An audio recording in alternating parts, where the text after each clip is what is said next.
જો હવે આ હતા આપણા ચોખાના પરોઠા અને ભેગું જો આ દહીં અને આ ભાજી અને આ આપણા પરોઠા જો આમ એકદમ હાવ સોફ્ટ બને ને જો આમ ભેગું કરી દો ને તો પાછું ભેગું ન થાય એવી રીતના જો ચોખાના લોટના પરોઠા અને દહીં અને ભાજી ખાઈને થાય માણા રાજી. અને વિડીયો ગમ્યો હોય તો લાઈક શેર કરજો અને અહીંયા સુધી જો આવ્યા હોય તો સબસ્ક્રાઈબર જરૂર કરજો. જો આ હે ને ભાજી મસ્ત એક બજે ખાવાની બહુ મજા આવશે.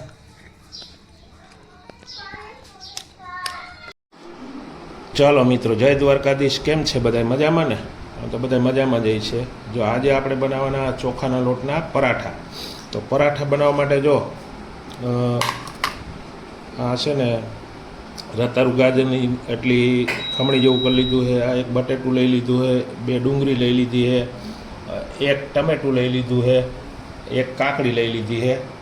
અને પછી જો આપણે છે ને આદુ મરચાં અને લસણ એની આપણે પેસ્ટ બનાવી લીધી. એટલે પેસ્ટ એટલે રાબડું નહીં કરવાનું, આ રીતે થોડુંક જાડું રાખવાનું.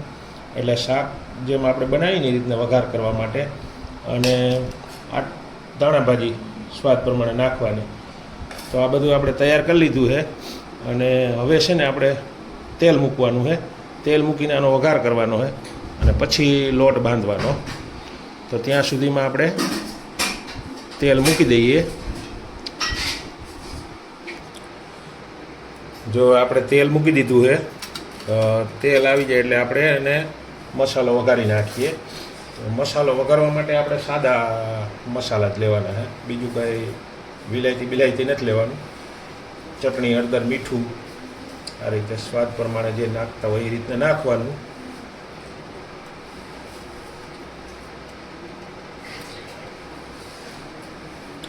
તો તેલ આપણું જીરું નાખીએ, ટ્રાય કરીએ કેવું આવ્યું.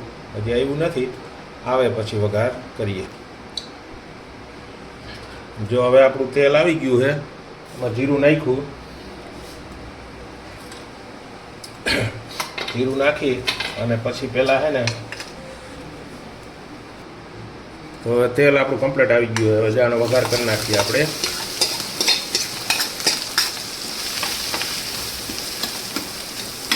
આ રીતે જરીક અમથું જરીક છાતરી જાય ને પછી એમાં ડુંગળી નાખવાની. જો આ ડુંગળી અને પછી આ છે ને બટેકાનું છે ફેરવી. પછી આ લીમડો ભેગો નાખી દેવાનો એટલે બરે નહીં. ટૂંકમાં પહેલાં નાખી દઈએ તો બરી જાય, તો પહેલાં નહીં નાખવાનો.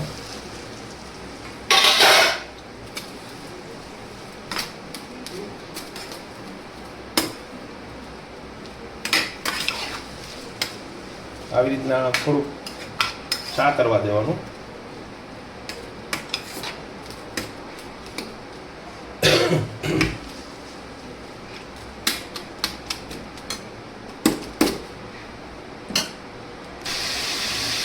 જો હવે આપણે આ ટમેટા અને કાકડી એ બીજા ઓલામાં સાતરી લઈએ.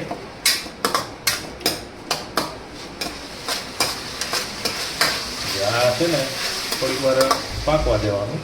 ટમેટા બને ને ગરવા પછી આમાં મસાલા એડ કરવાના.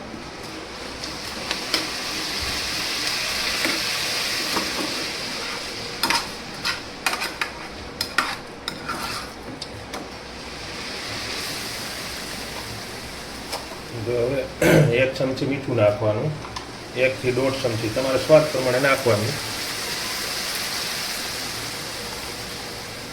પછી 1/2 ચમચી હળદર નાખવાની.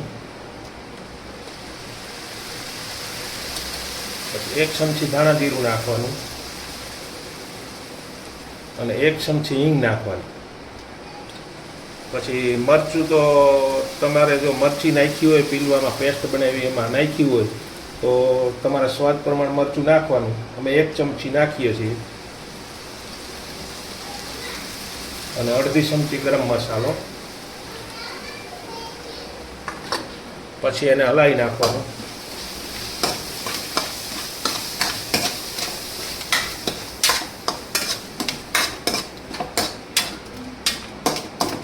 અને આને હજી થોડુંક પાકવા દેવાનું. ત્યાં સુધી આપણે ફ્લેમ, ગેસની ફ્લેમ હાવ ધીમી કરી નાખવાની.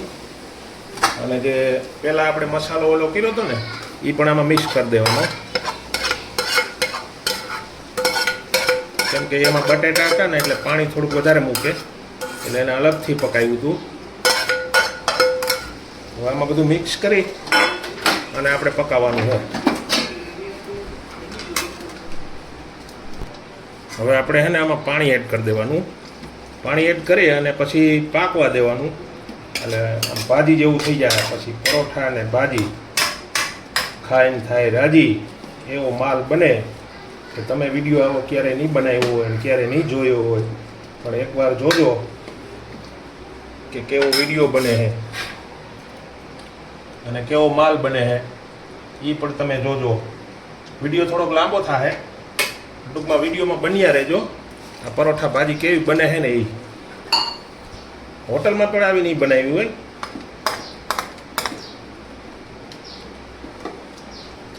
હવે એને આપણે પાકવા દેવાનું. ત્યાં સુધી આપણે એને પાકવા દઈએ. જો હવે આપણે આ ને ચોખાનો લોટ બાંધી લઈએ પરાઠા માટે. તો ચોખાનો લોટ બાંધવા માટે 1 ચમચી નિમક નાખવાનું. જો 1 ચમચી નિમક અને મૂણ લોટ બાંધવા માટે. અને પછી આપણે લોટ બાંધી લેવાનો. જો હવે આપણે શાક છે ને ભાજી કાયદેસર પાકવા આવી છે જો આ રીતે. અને હવે આપણે એને ઉતારી લઈએ. ઉતારી અને પછી આપણે પરાઠાની શરૂઆત કરીએ. લોટ બાંધીને ઢાંકી દીધો તો 10 મિનિટ જેવું થઈ ગયું. એટલે હવે આ છે ને પાકી ગઈ છે. હવે એને આપણે ઉતારી લઈએ. જો આપણે ભાજી થઈ ગઈ છે તૈયાર અને ઉતારી લીધી છે. હવે એમાં ધાણા ભાજી આપણે એડ કરી દઈએ. જે આ રીતે માથે ધાણા ભાજી નાખી દેવાની એટલે આપણી ભાજી તૈયાર. હવે આજે પરોઠા ભાજી, અને આવા પરોઠા તમે ક્યારેય નહીં ખાધા હોય તો અમારા વિડીયોમાં બન્યા રહેજો અને એકવાર પણ ટ્રાય કરજો કે કેવા બને પરાઠા. જો આપણા ચોખાના લોટના પરોઠા થાય છે અને પકાવવા મૂકીએ છીએ.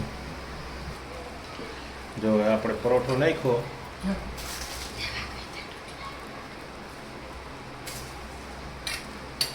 અને ધીમે તાપે પકવવાના. એટલે એક ગ્લાસ તમારે આવી રીતના